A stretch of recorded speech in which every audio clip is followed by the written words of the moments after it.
안녕하세요. 책 읽어주는 기다림 목사 정은영입니다. 오늘은 이철환님의 연탄길에서 한 편을 읽어보면서 함께 신앙을 나누어 보려고 합니다. 화가인 병이라는 사람과 그 집 3층에 살고 있는 젊은 엄마에 관한 이야기입니다. 그러면 먼저 책을 읽어보도록 하겠습니다. 비 내리는 아침, 화랑의 셔터를 열고 있는 병이에게 누군가 다가와 꾸벅 인사를 했다. 안녕하세요. 얼마 전에 이 건물 3층에 이사 오신 분이군요. 두 사람은 그렇게 첫 인사를 나눴다. 인사를 나눈 뒤 쓰레기 봉투를 들고 있던 3층 집 여자는 건물 밖으로 걸어 나갔다. 그녀의 등 뒤에는 아기가 잠들어 있었다.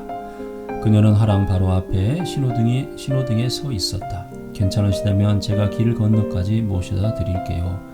그녀는 쓰레기 봉투를 손으로 든 채 말했다. 앞을 보지 못하는 사람이 알루미늄 지팡이를 들고 서 있었다. 만날 건너는 곳이라 아주 익숙한걸요. 누구신지 고맙습니다. 사내는 활짝 웃고 있었다.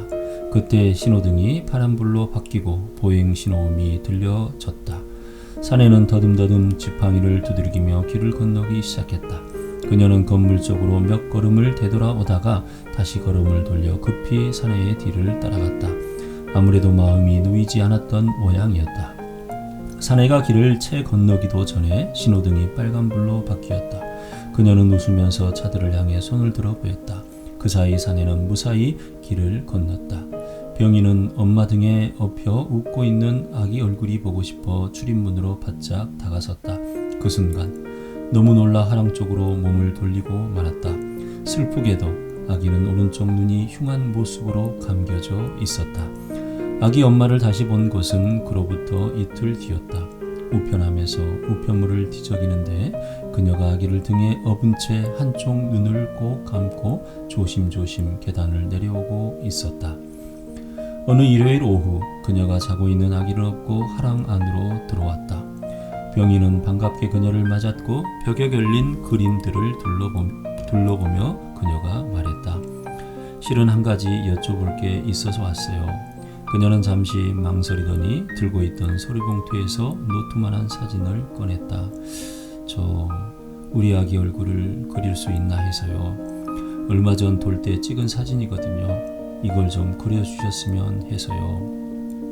병이가 받아든 사진 속에도 아기의 눈은 슬픈 모습을 하고 있었다.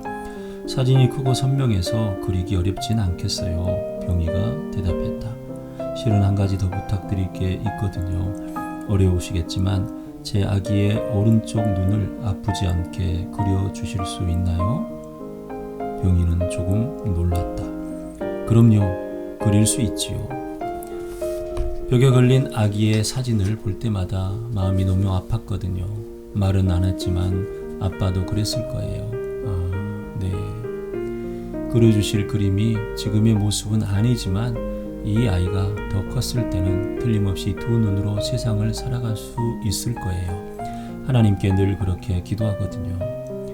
그녀의 표정은 조금 더 슬퍼 보이지 않았다. 병이는 그날부터 며칠 동안 힘겹게 아기의 그림을 그렸다.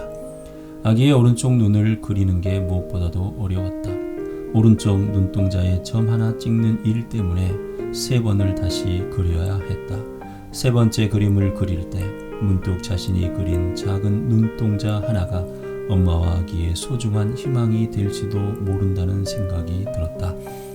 손끝이 떨려왔다. 숨을 멈추고 아기의 눈동자의 마지막 점 하나를 찍는 순간 병이의 눈에 눈물이 맺혔다. 그림을 그리는 동안 아기에게 이렇게 말했다. 아가야, 엄마의 사랑을 믿어. 사랑을 믿는 한 너에게는 희망이 있는 거야. 3층 집 여자의 집에 놀러 간 것은 그로부터 몇 달이 지난 뒤였다. 좁은 거실의 한쪽 벽에는 병이가 그려준 아기 그림이 걸려 있었다. 아기 그림을 보며 그녀는 평화로운 얼굴로 말했다. 아기가 더 크면 아기에게 내 눈을 이식해 줄 거예요.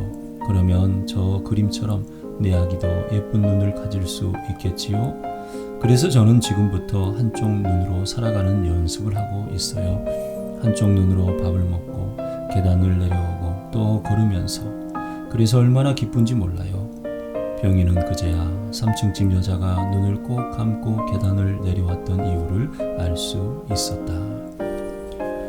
어떠세요? 여러분 책의 내용을 들으면서 어떤 생각을 하셨습니까?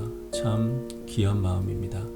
엄마의 이 사랑, 그런데 저는 이 엄마의 사랑에서 우리 주님의 사랑을 또 생각해 보았습니다. 그러면 계속해서 함께 나누어 보도록 하겠습니다. 글을 읽는 동안 눈가에 눈물이 맺혔습니다. 자기 눈을 이식해 주려고 한쪽 눈을 미리 감아버린 엄마. 그 애틋한 엄마의 사랑에 머리가 숙여집니다. 아기 엄마의 사랑에 비추어 우리 주님의 사랑을 생각해 봅니다. 우리가 오늘 이렇게 살아가고 있는 것은 어쩌면 우리 주님께서 우리를 살리기에 그 죽음에 먼저 들어가시며 그 생명을 우리에게 주셨기 때문이 아닐까요?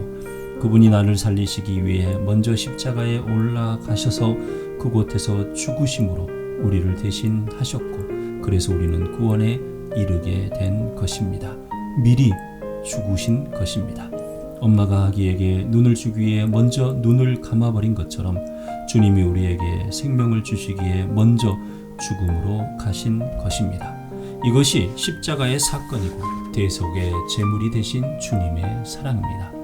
이런 우리 주님의 사랑을 가슴에 품고 빚진 마음으로 살아가야 할 것입니다. 그래서 하나님의 자녀로 자신을 고백해야 할 그 누군가에게 예수 생명을 주기 위해 우리가 먼저 눈을 감고 귀를 닫으며 양보하고 나누어 주며 섬기는 일을 행할 수 있는 희생이 있었으면 하는 것입니다. 그가 우리를 위하여 목숨을 버리셨으니 우리가 이로써 사랑을 알고 우리도 형제들을 위하여 목숨을 버리는 것이 마땅하니라. 요일 3장 16절의 말씀입니다. 이 말씀의 깊은 의미를 생각해 봅니다. 또한 형제를 사랑하여 서로 우애하고 존경하기를 서로 먼저 하며 라고 말씀하신 로마서 12장 10절의 말씀을 주님의 사랑과 대비해서 생각해 봅니다. 사랑하고 우애하고 존경하기를 먼저 하는 여러분이 될 수 있기를 바랍니다. 여러 사람의 생명을 위해서 우리 주님이 먼저 죽으심으로 우리의 죽음을 대신한 것처럼 우리 또한 저들에게 먼저 양보하고 저들에게 먼저 머리를 숙여주고 저들에게 참으로 귀한 일들을 먼저 행하여 주므로 저들이 구원의 길을 갈 수 있도록 우리가 그렇게 살아가는 것이 그리스도인다움 아닐까요? 주께서 여러분과 함께 하십니다.